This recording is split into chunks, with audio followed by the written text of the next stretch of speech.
What's up YouTube, Capital G here talking about this OCG October 1st, 2017 rumored ban list that was posted by Yu-Gi-Oh! And just how nuts this could actually be if it ended up being true and it went into place next week, and some of the implications that it could possibly have on the TCG. So again, this is a 100% rumored list. This is not confirmed at all. We'll probably find out early next week what the official OCG ban list is going to be. Now, the interesting thing is usually Italian Yu-Gi-Oh! Is spot on with this stuff. Now, they didn't come up with this information themselves. They used, or themselves, they actually got it from a source on, I believe, a Japanese forum. So whether that source is super reliable, I'm not exactly sure, but I don't know. Generally speaking, man, when Italian Yu-Gi-Oh! Posts something, guys, it a lot of times it ends up being true. But let's go ahead and discuss some of the things, because they did a fucking ton of shit on this ban list, and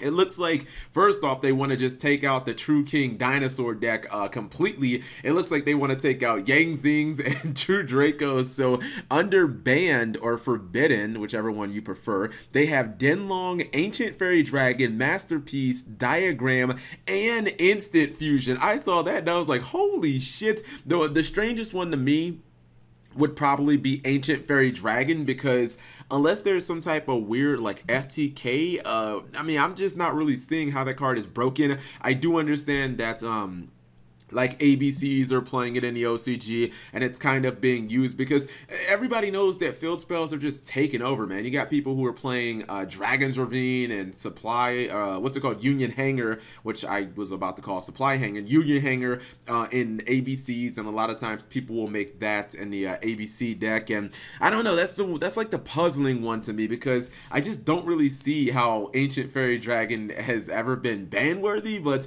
there must be something crazy that I'm just not seeing. Now, Denglong, as crazy as that is, I can actually see this happening. You guys know when I first looked at Denglong, you can go back, look it up from Invasion Vengeance. I was like, yo, Denglong is a broken fucking card. The thing I don't like about Denglong is it seems like they tried to compensate the monster for all the deficiencies of Yang Zings. It seems like they kind of said, well, nobody played Xiao Fang, so let's just make this one super duper broken, because obviously Yazzie and Baxia, those are perfectly fine synchro monsters. When you look at Denglong, it's only level 5. It doesn't have to be summoned using Yang Zing monsters, so you can kind of summon it in like whatever you want.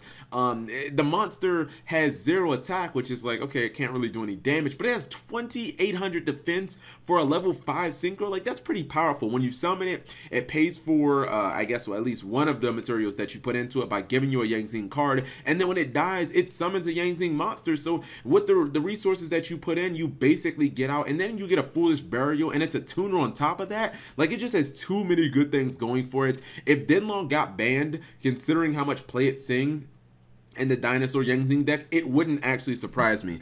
Masterpiece, a lot of people are looking at this card and they're like, yeah, you're basically what Towers wishes it was. You're a quick effect and you're much easier to summon, and just like Towers, you're searchable in your own archetype. So I could totally see Masterpiece going to 0. I actually could see Diagram going to 0 as well. Diagram is actually becoming a card.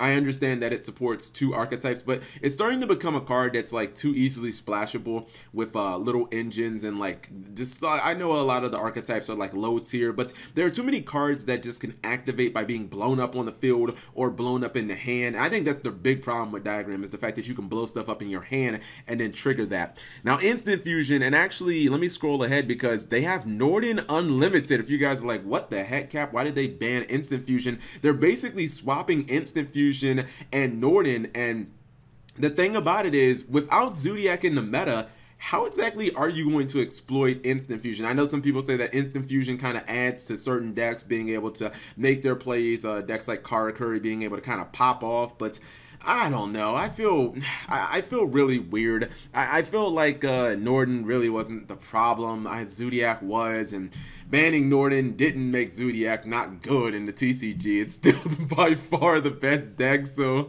I don't know. I mean, how would you summon Norden if you're not playing Zoo? I mean, you could summon it through Fusion Substitute, but it just seems like it would be wildly difficult. Seems like maybe Lunalights could do it, but you'd have to jump through some serious hoops. And I don't know, with with the Link Summon, I guess Norden could still be pretty good, but getting it on the field without instant fusion doesn't seem that powerful. I guess it's a chicken and an egg type of concept as to what you'd rather see banned, instant fusion or Norden.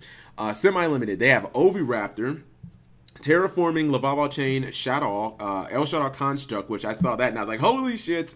Performage, Damage Juggler, Heavy Storm, Telenite, Ptolemaeus, which I believe, yeah, this has been errated. So they've done a ton with the limited list, it seems. Obviously, they're just trying to get rid of, like, the dinosaur deck.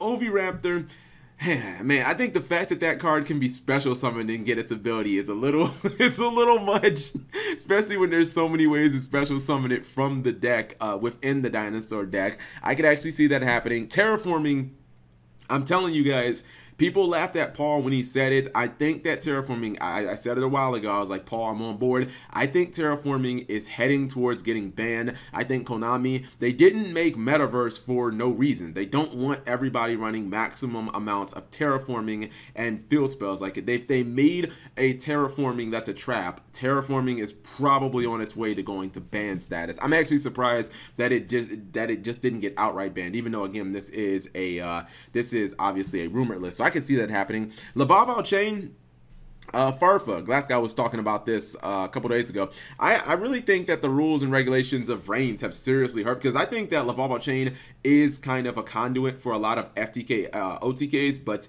a lot of those kind of involve you needing a bunch of like XC monsters, and I guess maybe the same type of FTK decks could probably work with like a Firewall Dragon and stuff like that, maybe using Laval Chain, but I don't know. Then I kind of feel like if it's at 1 and Firewall's at 1, I'm not sure if the FTKs are really going to be there. Now, if there are some FTKs, then, I mean, maybe you ban Laval Chain, but I kind of feel like Laval Chain, under these rules and regulations, isn't going to really do that much.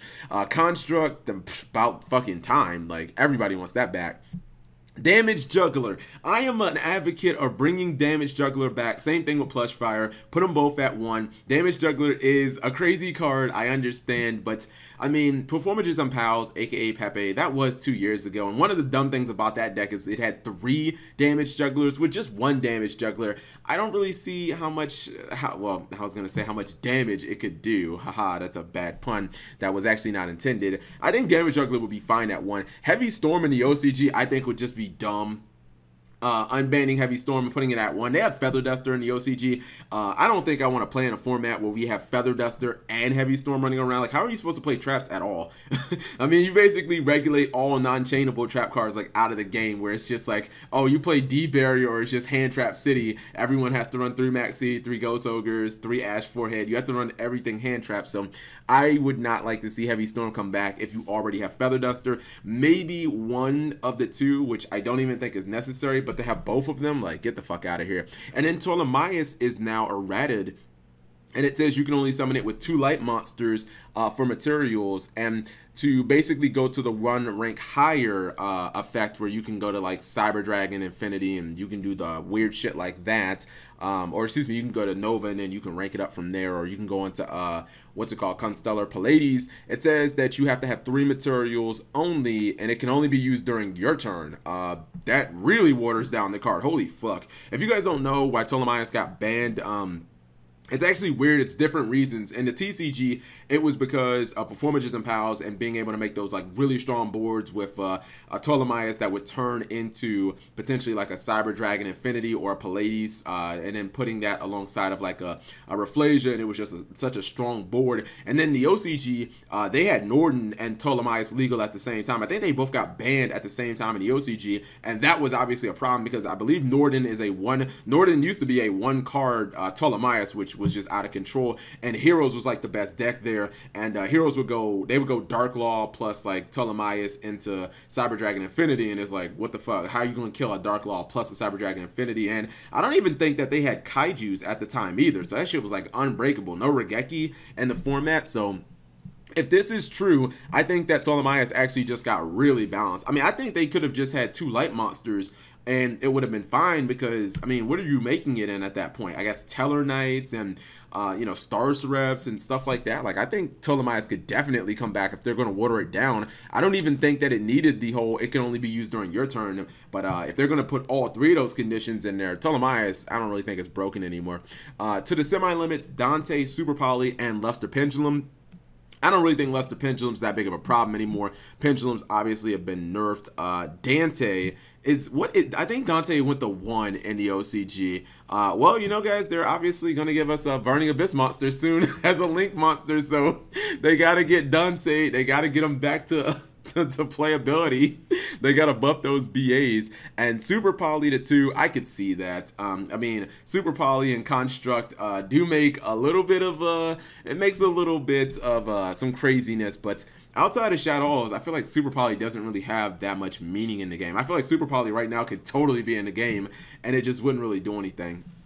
I love the fact that it's a spell speed 4. I think it's a poorly designed card because of that, but like, as far as impact in the game, what is Super Poly really going to do? Even with one construct, it's just one construct. And then for the Unlimiteds, the Tyrant Neptune, that's interesting. Couldn't you still do the play? Oh, no, wait, I think that's because Instant Fusion is banned, thus Norden will not be, like, you won't be able to go Instant Fusion for Independent Nightingale. So okay, I guess that basically kills the Tyrant Neptune play. Well, I don't know why I brought up Norden, but yeah, if you can't Instant Fusion out Independent Nightingale, then there's pretty much no point of ever playing Tyrant Neptune, which should have never honestly been banned.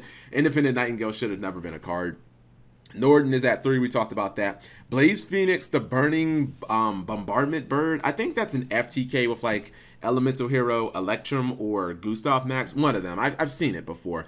Birdman, Gen X Alley Birdman. Why is that card limited? Divine Wind of the Mist Valley. Why is that card limited in the TCG? Symbol of Heritage. I think that's limited in the TCG. It's like so many random limits in the TCG that like you completely forget. Like what was that card? Primal Seed or something like that. The BLS one that has like some dumb loop that no one plays. Performer Power Pendulum Sorcerer. I believe it's at 3 in the TCG. Witch of the Black Forest is not that good. Rescue Cat, I still believe it's a good card. Nobody plays it. Burial from a Different Dimension. Finally, man. OCG stepping up. Preparation of Rites. Necros days are past. Sacrifice. Same thing about Klee. Wavering Eyes is interesting because I could actually see maybe you're playing a little bit of Klee for with you know, 3 copies of Wavering Eyes. Maybe bring back the Towers Turbo because they do have that and they have 3 Sacrifice. Dragon's Ravine, Domain of the True Monarchs, Fire Formation Tenki, Atlantean Dragoons. No point of keeping Tenki hit if there are no Zodiacs in the meta. Give me my Luna Lights back and let me have my Luna Light power. Now the thing is, they also go on and they say some of the themes that are going to be in the Vrains pack, and it doesn't specify whether these will be getting Link monsters. Again, this is also a rumor. Do not take this as the gospel, but I think I could see some of these. Teller Knights, Shadows, Burning Abyss, we already know. Same thing with Gladiator Beast. They're both confirmed to get a Link monster, so we can kind of disregard that.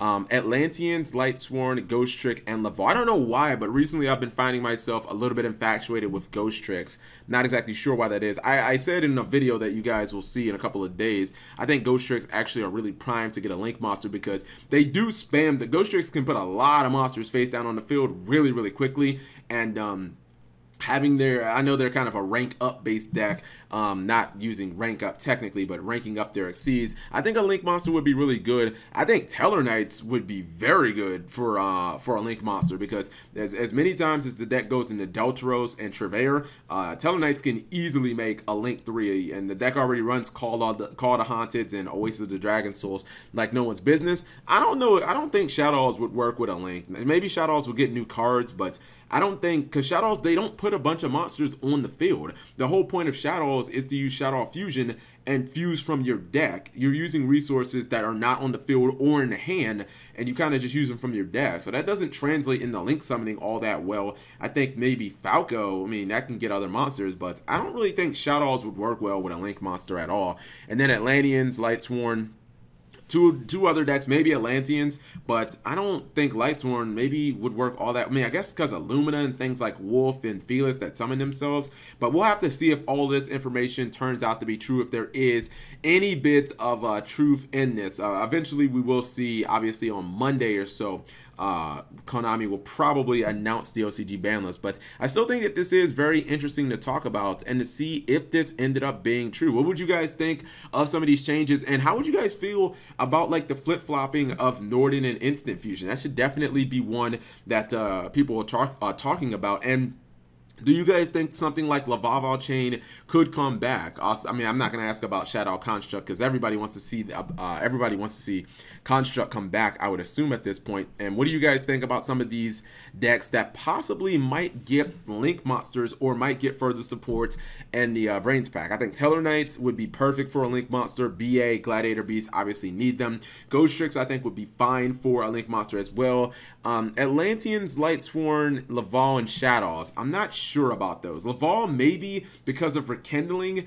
That's a real good way to get a bunch of monsters on the field, but I really just don't think Shadows would be good for a Link. Anyways, this video's probably gone on for forever. Thank you guys for watching. As always, subscribe if you have not already. This video has been brought to you by Audible. Get a free audiobook download and 30-day free trial at audible.com/MegaCapitalG. Over 180,000 titles to choose from on your mobile device. I'm listening to the amazing I Can't Make This Up by Kevin Hart. Link in the description.